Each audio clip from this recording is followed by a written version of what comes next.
జిల్లాలోని వాయనాడ్ మృతుల సంఖ్య పెరుగుతోంది. మరణాల సంఖ్య 156కు చేరింది. ఈ సంఖ్య మరింత పెరగొచ్చని ఆందోళన చెందుతున్నారు. వరదల కారణంగా వందల మంది గాయపడ్డారు. గల్లంతైన వారి కోసం రెస్క్యూ బృందాలు గాలింపు చర్యలు ముమ్మరం చేశాయి. అయితే టీ, కాఫీ తోటల్లో పనిచేసే 600 మందికి పైగా కూలీలు కనిపించకుండా పోయారు. మెప్పడి, ముండక్కై, చూరల్మల, అట్టామల, సూల్పూజ గ్రామాల్లో సహాయక చర్యలు కొనసాగుతున్నాయి.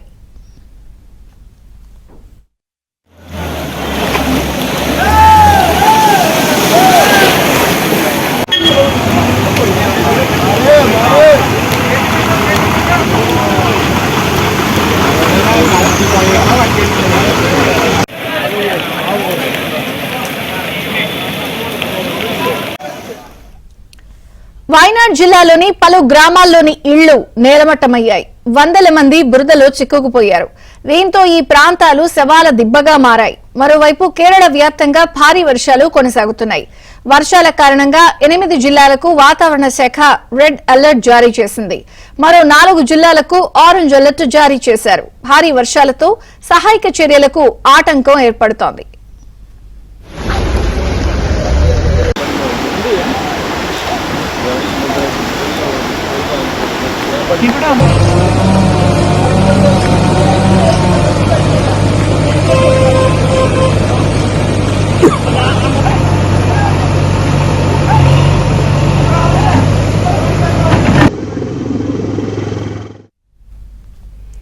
భారీ వర్షాలు, వరదల కారణంగా కొండ చర్యలు విరిగిపడి దేవభూమి మరో భూమిగా మారింది. పర్యాటకులు స్వర్గధామం ప్రకృతి ప్రకోపానికి విలువెల్లాడిపోతోంది. భారీ వర్షాలతో సహాయక చర్యలకు ఆటంకం ఏర్పడుతోంది. వాయనాడ్లో ఎన్డీఆర్ఎఫ్ సిబ్బంది సహాయక చర్యలను వేగవంతం చేశారు. ఐఏఎఫ్ కు చెందిన 2 హెలికాప్టర్లతో సహాయక చర్యలు కొనసాగుతున్నాయి. అటు సహాయక చర్యలను కేరళ సీఎం పినరయి విజయన్ స్వయంగా పర్యవేక్షిస్తున్నారు.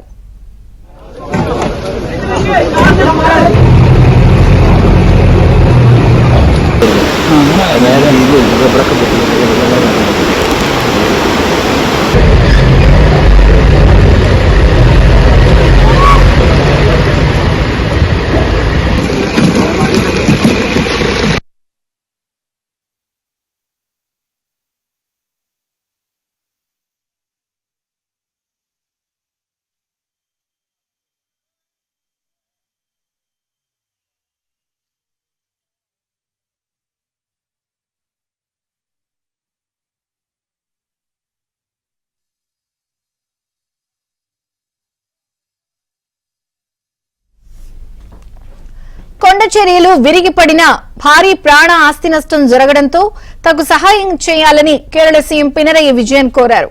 తమను ఆదుకోవాలని విజ్ఞప్తి చేశారు. దీంతో స్పందించిన తమిళనాడు ప్రభుత్వం 5 కోట్లను విరాళంగా ప్రకటించింది.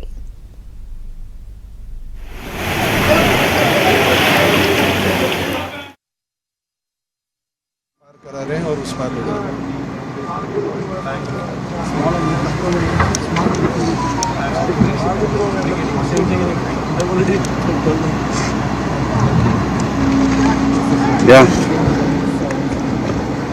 So as you're aware, we had this incident night before last where there was this massive landslide. The rescue operations have been ongoing since yesterday morning. Yesterday we were somewhat hampered because of the adverse weather conditions. Thankfully it is much better today. The weather is holding. It's not raining now. As we speak, we have about 500 to 600 rescuers inside from the army.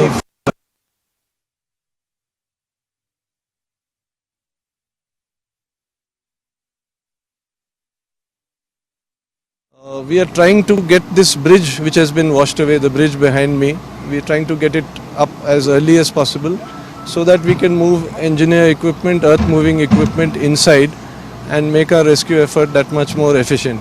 Currently we are using manual digging tools and manual effort to dig into the rubble and pull out the casualties.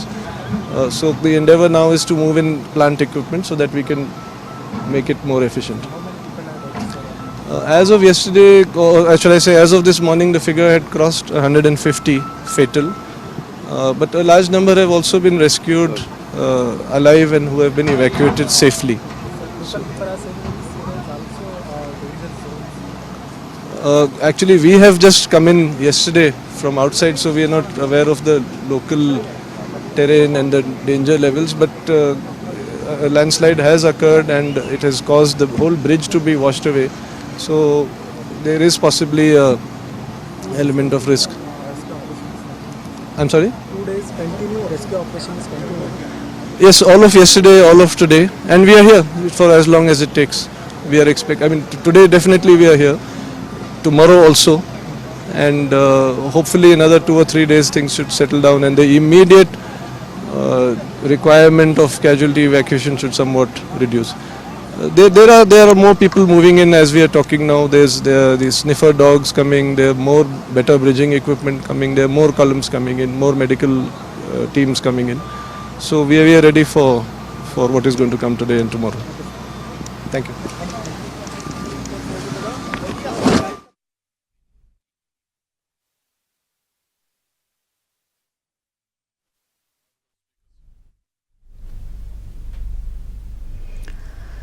వాయనాడ్లో జరిగినటువంటి ఈ వరదల ధాటికి ఈ మృతుల సంఖ్య మరింత పెరిగే అవకాశం కనిపిస్తోంది.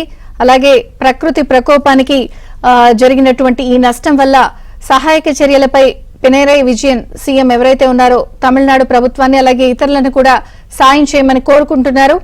ఇక 5 గ్రామాల్లో కూడా భారీ నష్టం జరిగినట్టు అంచనాకు వచ్చారు. మొత్తంగా వాయనాడ్లో జరిగినటువంటి ఈ విషాదంపై అక్కడ జరుగుతున్నటువంటి సహాయక చర్యలపై మరిన్ని వివరాలు మా ప్రతినిధి రిత్విక్ అడిగి తెలుసుకుందాం. రిత్విక్, మృతుల సంఖ్య పెరుగుతుందంటున్నారు, సహాయక చర్యలు ఎంతవరకు వచ్చాయి? విజయచంద్రిక సహాయక చర్యలు అయితే కొనసాగుతున్నాయి. అయితే ఈ ప్రతికూల వాతావరణంతో ఈ సహాయక చర్యలు కూడా పూర్తి స్థాయిలో అనుకున్న మేర చేయలేని పరిస్థితి అయితే నెలకొంది. మరోవైపు ఆ వరద ప్రభావిత ప్రాంతాల్లో మొత్తం కూడా వెతుకుతున్న కొద్ది శవాలు అయితే దొరుకుతూనే ఉన్నాయి. ప్రస్తుతానికి తాజా సమాచారం ప్రకారం 156 మృతదేహాలు దొరికినట్టుగా కూడా తెలుస్తుంది. అయితే ఆసుపత్రికి కూడా క్షతగాత్రుల సంఖ్య పెరుగుతుంది. క్షతగాత్రులను కూడా ఆసుపత్రికి తరలించి వెంటనే వైద్య సేవలు అయితే అందిస్తున్న పరిస్థితి అయితే ఉంది. ఇప్పటి వరకు 191 మంది క్షతగాత్రులు ఆసుపత్రిలో చేరినట్టుగా కూడా తెలుస్తుంది. సో మొత్తానికి కూడా తొలి నుంచి నిన్న ఉదయం నుంచి కూడా ఘటన జరిగినప్పటి నుంచి కూడా ఎన్డీఆర్ఎఫ్ బృందాలు అయితేనేవి ఇతర బృందాలన్నీ కూడా సహాయక చర్యలు చేపడుతున్నాయి. సహాయక చర్యలు చేపట్టేందుకు తొలుత అక్కడికి వెళ్ళలేని పరిస్థితి నెలకొంది. ఆ తర్వాత తాత్కాలిక రోడ్లు ఏర్పాటు చేసుకుని ముండకై ప్రాంతానికైతే చేరుకోగలిగారు. చేరుకున్న సమయానికి నిన్న సాయంత్రం నుంచి కూడా అక్కడ ఆ ప్రాంతంలో చిక్కుకున్న ఉన్న 250 మందిని కూడా సురక్షిత ప్రాంతాలకైతే తరలిస్తున్న పరిస్థితి ఉంది.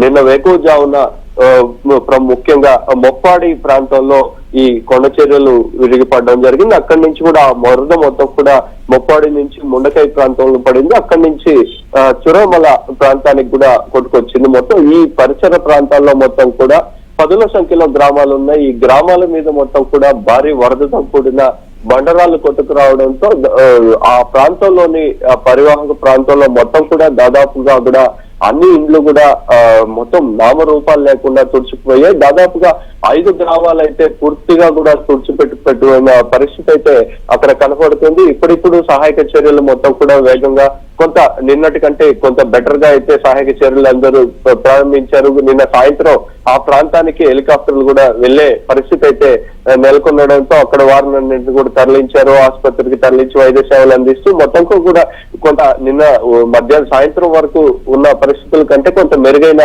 పరిస్థితులు ఉన్నాయి. ఈ ఎక్కడైతే దొరుకుతున్న ఈ మృతదేహాలకు పంచనామా నిర్వహించి వారికి కూడా అందజేస్తున్నారు. ఎందుకంటే 10ల సంఖ్యలో 156కు చేరింది. వీటిని అన్నింటినీ కూడా వారి బంధువులకు అప్పగించాలి, వాటిని గుర్తించే ప్రక్రియ చేస్తున్నారు. చాలా వరకు కూడా మృతదేహాలు ఇప్పటికీ ఎవరు అనే గుర్తించలేని పరిస్థితి అయితే అక్కడ ఉంది. ఇప్పటికీ కూడా అనేక మంది గల్లంతయ్యారు. ఎంతమంది గల్లంతయ్యారు అనేది కూడా స్పష్టత లేని పరిస్థితి ఉంది. ఎందుకు అర్ధరాత్రి సమయంలో ఈ ఘటన జరగడంతో విలాపం అంతా కూడా క్లౌడ్ బర్స్ట్ అయ్యి సముద్రం వేడెక్కింది, దానివల్లే జరిగిందని అంచనాలు వినిపిస్తున్నాయి. మామూలుగా సాధారణంగా కేరళ వంటి ప్రాంతాల్లో అక్కడ రోజుకి 204 అంటే కంటిన్యూగా 204 మిల్లీమీటర్ల వర్షపాతం నమోదైతేనే అత్యంత భారీ వర్షపాతం నమోదైందని చెప్పి భావిస్తారు.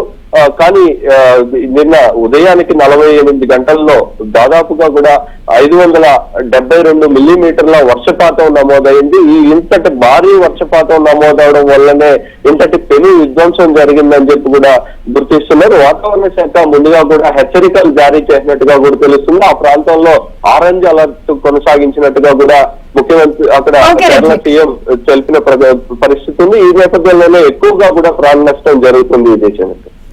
Thank you Ritwik.